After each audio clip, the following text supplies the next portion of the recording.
চাকরি দিচ্ছে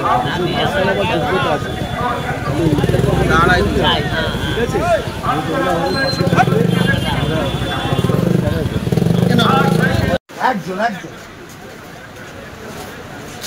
দেখাতে পারছেন না।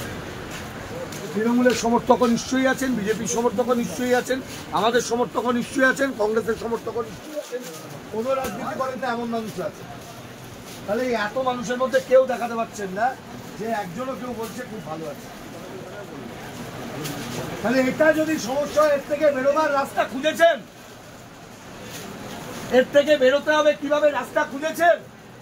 প্রতি মঙ্গলবার তক্তা বসাবার আগে আর পরে 10 টাকা করে তোলাবাজদের দেওয়াটা নিয়ম করে দিয়েছে।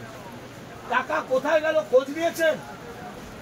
আমি বুঝলাম ওটা তৃণমূলের কোনো ট্রেড ইউনিয়ন নিয়ে যাচ্ছে, কুপন নিয়ে যাচ্ছে, টাকা কোথাও গেল জানেন, ধরতে পারবেন।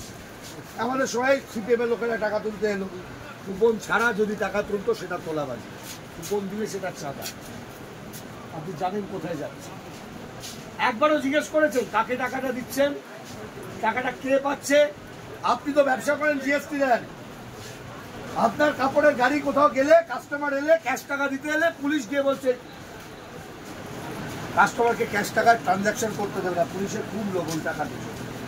যান মহিয়ারি ওই যে ব্যবসার বড় হাট মালিক আছে ওর এলাকাতে, পুলিশ কি করছে? অত বড় তৃণমূলের নেতা, পুলিশ গাড়ি পিছু 3000 টাকা তুলছে।